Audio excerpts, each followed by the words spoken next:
Hi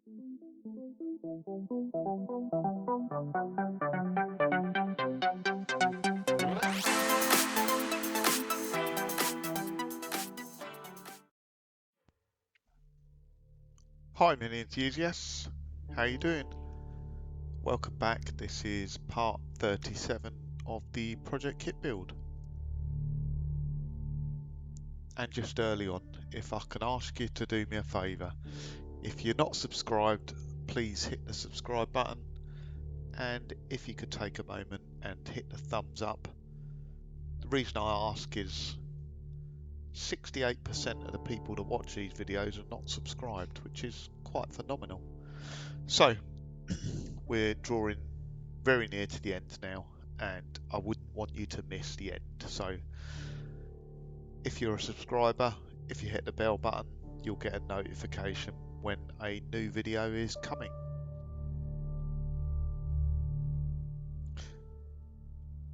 So make yourself comfortable for this one. We're just over 20 minutes. It's a bit of a bumper episode. This is probably the most footage I've ever put into an update.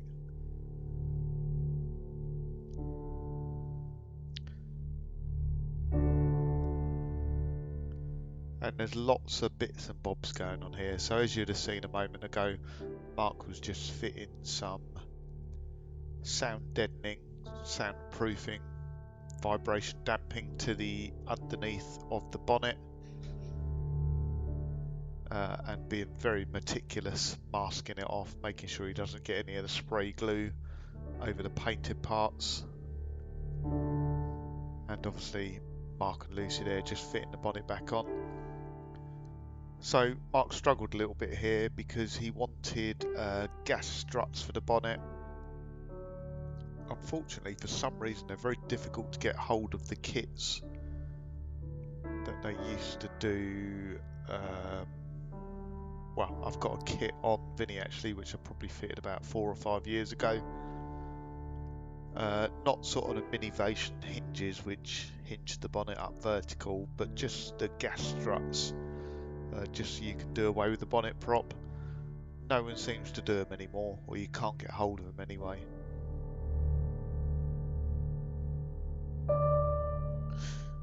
So we digress. Just a little close up there of the headlining now finished.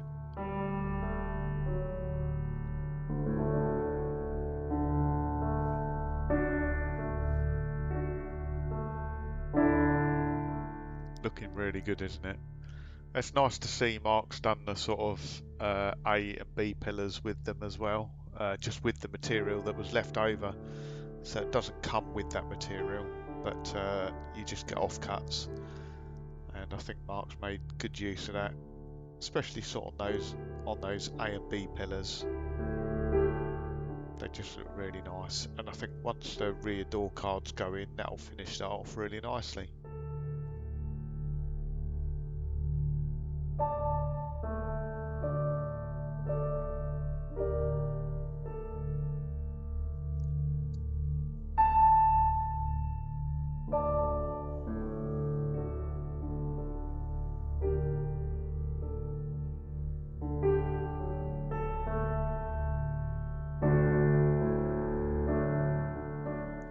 So sorry, I was talking about the bonnet struts, yes.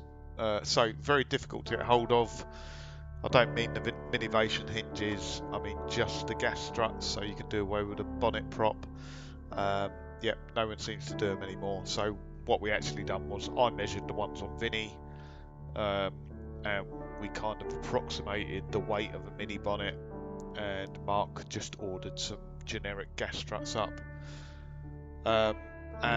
So that seems to have worked, but the only problem is there's just very, very little room on the near side with the wiper motor in the way, the purge valve. So at the moment it's just got one gas strut on it, but it's not quite strong enough, or it can be strong enough. The gas struts Mark has bought fully adjustable, so you can adjust the preload on them. The problem is then you end up pushing up one side of the bonnet so it doesn't shut down properly. So I'm sure that's something we will sort out probably at a later date. Not sure we'll get the chance to sort of fine-tune that before London to Brighton. And as you can see here, the rear door bins, Mark's just finished them off. He just bought some beige leatherette off eBay. Looks quite nice rather than just a painted finish. And now just moving onto the wing mirrors. Again, nothing flashy. As you might have guessed, black is Lucy's favourite colour. So it's kind of black on black on black, although there is a bit of beige in the interior. So nothing special. Like I say, no chrome, just standard black wing mirrors. And as with what we're finding with most mini parts actually, is one side fits absolutely perfectly and the other side a real pain for some reason. So not quite sure why that is, but just always seems to be the way. Doesn't matter what it is.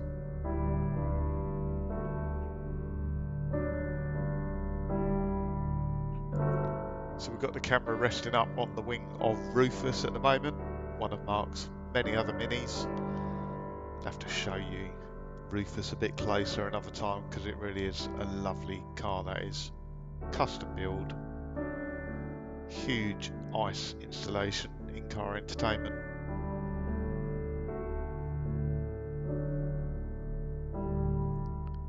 And now Mark's just fitting that offside rear light unit. As I mentioned in the previous video, problems with the rubbers, don't know what it is, old stock or something like that. We did come across problems though, because that light unit has got LED bulbs in it, and for some reason it was the correct LED bulb. So it was a twin filament bulb for the stop and tail, but when you put your foot on the brake it turned the front side lights on.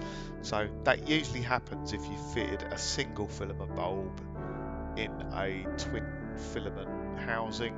It's quite common, or I've seen it quite a bit. But no, it was the correct type bulb, but it was obviously shorting internally, so you put your foot on the brake and the front side lights would come on. So what it was doing, it was making a circuit from the brakes to the side lights. So just to make sure everything's fine for the MOT, we just put a standard filament bulb in there, stop tail.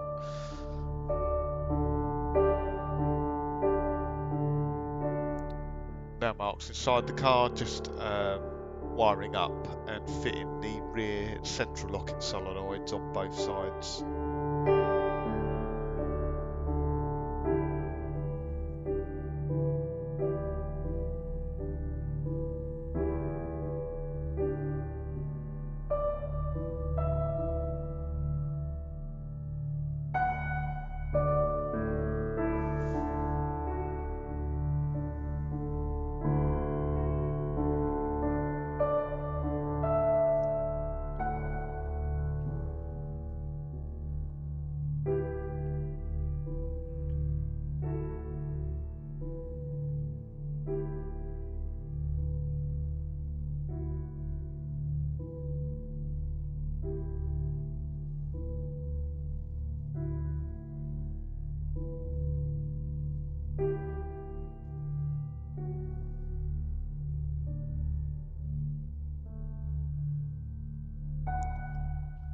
Now we move on to a really complicated bit, although it's not too complicated, but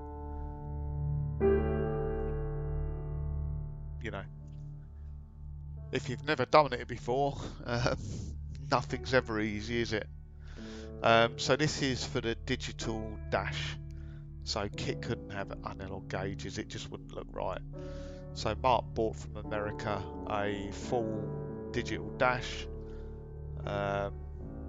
with rev counter, speedo, oil pressure, temperature, voltage, everything like that, but in digital.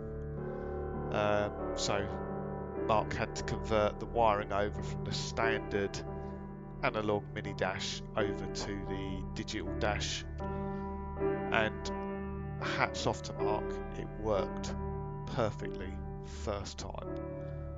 So yeah, well done, Mark. As you can see, he's got the instructions out there. Probably doing better than I did. He's reading through them. I generally just look at the pictures. um, we did have one little problem though, and that is the digital dash doesn't have a battery warning light. So it has a voltage gauge built into the digital dash, but there's no actual battery warning light. That causes a problem because the alternator on most cars, any car actually, relies on that bulb in the dashboard. Certainly on a Mini, the bulb in the dashboard is part of what's called the IND circuit. So that is the exciter wire for the alternator. So without that circuit there, the alternator doesn't turn on.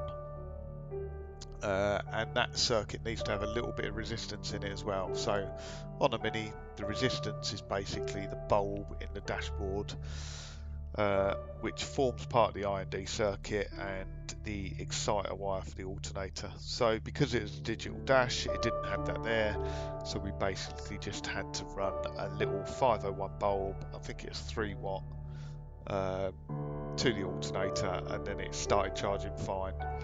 And Mark actually went back to a guy called David Wilson, who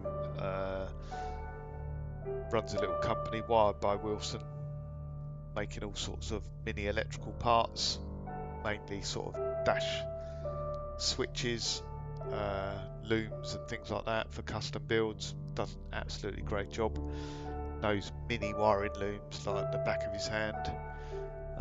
So David provided a just a kind of warning light on the dash with a bulb in it to act as the IND circuit.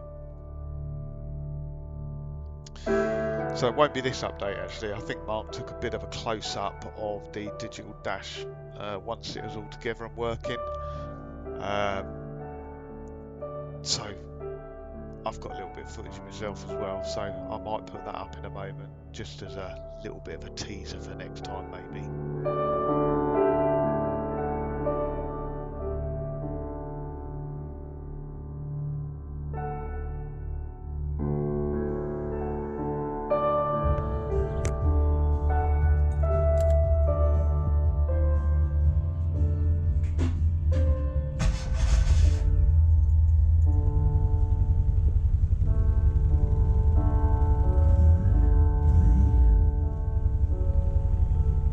So there we go, looked pretty cool, didn't it?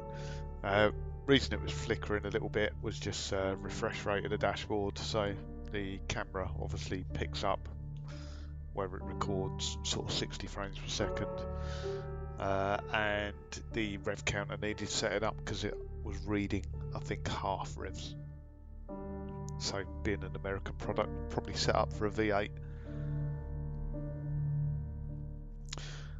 Next up, Mark is fitting a board inside there. That's just to mount the crossovers for the speakers. So it has some very nice speakers actually. I'm quite jealous. I don't know of the exact part number. If I get a chance, I'll put them down the bottom. But they are JL Audio component speakers. So that's sort of separate woofer and tweeter with a crossover. They look absolutely lovely. I definitely need a set for PL. And then the unit Mark's installing there, well, that's the very important part there. That's the heart of KITT. So that's the controller for the KITT light at the front of the car in the grille. And it's remote controlled, so it has only a little remote controller. It has a sort of telltale feedback on the dashboard, so you can see what the light's doing. It has various different modes you can set it on and various different speeds as well. And I need to talk to Mark actually. He's got a voice synthesizer inside the car, but it's got to make noise outside as well, hasn't it? The noise of the KITT light going backwards and forwards. I'm not going to do it now because I make a right mess of it, but it made that sort of noise, didn't it? So yes, I'm sure we could do something. Not sure it'll be ready for London to Brighton though. And now we're just moving on to Mark fitting the carpet. So the quality of this carpet was really good actually. I was quite surprised. I saw it and I thought, oh, it must be new and commercial or something like that.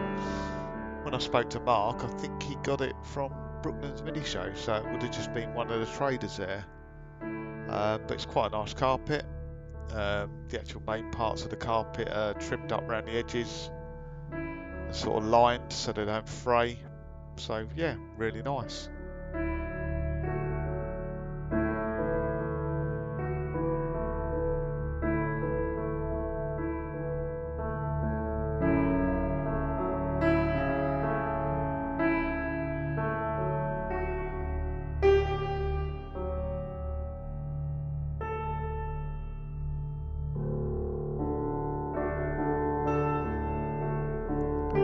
You might notice the door bin on the right there. They are MPI mini door bins, which Mark managed to get. I think they're remanufactured ones, but they're quite nice because they fully enclose a door bin, give you a nice little pocket in there, and they hide the seatbelt mechanisms.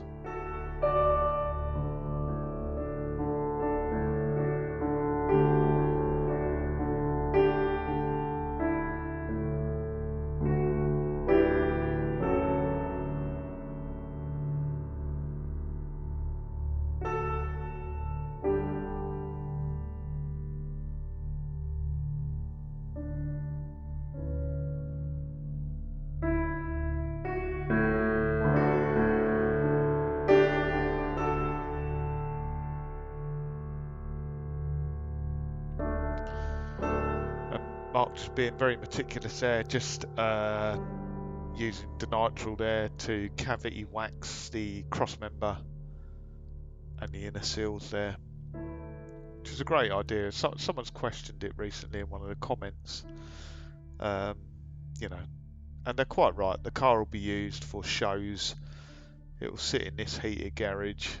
It probably won't go out in the rain. It's probably a bit overkill, but you know, we restore these minis. You know, this shell was probably a few months off being on the scrap heap. We've restored it, and it will last at least another 25 years. And if you take these steps by cavity waxing it, wax oiling it, whatever your preference is for rust prevention, you know, these cars will go on for a very long time. So carpet's going in now, kind of finishing touch. Starting to look complete, isn't it? Is it going to be ready for London to Brighton though?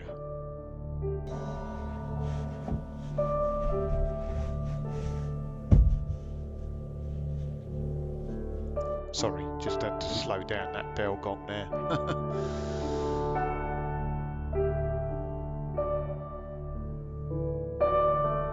And like I mentioned, quality of these carpets, really good, really impressed. Shows the age of the Mini there because it's still got an ashtray in the back of it. So that will make it a... Oh, there's some experts out there, you'll tell me. That's got to be a pre-90 shell, hasn't it, or pre-91? They done away with the ashtray on later Minis, didn't they? And clever thinking there, Mark, just fitting some carpet protector. It's a beige carpet, it's going to get filthy, isn't it? And oh yeah, look me, I'm back. So I come back actually, so this would have been a weekend, just coming back to refit the cylinder head. As I mentioned in the previous episode, the head gasket leaked, not quite sure why yet, but it's going back together with a new head gasket, ARP, studs and nuts. And Mark's just fitting the second layer of silent coat there.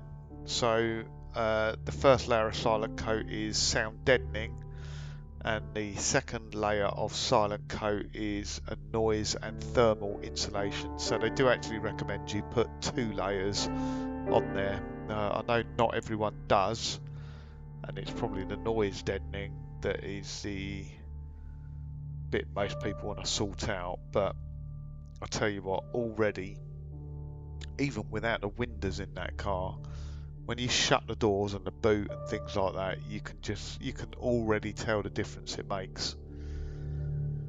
Money well spent, I think. So we're approaching the end of this mammoth update, 20 minutes plus. God knows how many hours footage there is here. I reckon there's probably 8 to 10 hours in the last 20 minutes. So thanks for watching. There'll be another update coming very shortly as soon as I can get it uploaded. This has taken me about 5-6 hours to do this one, so try and get another one out very soon. Cheers guys, thanks, bye.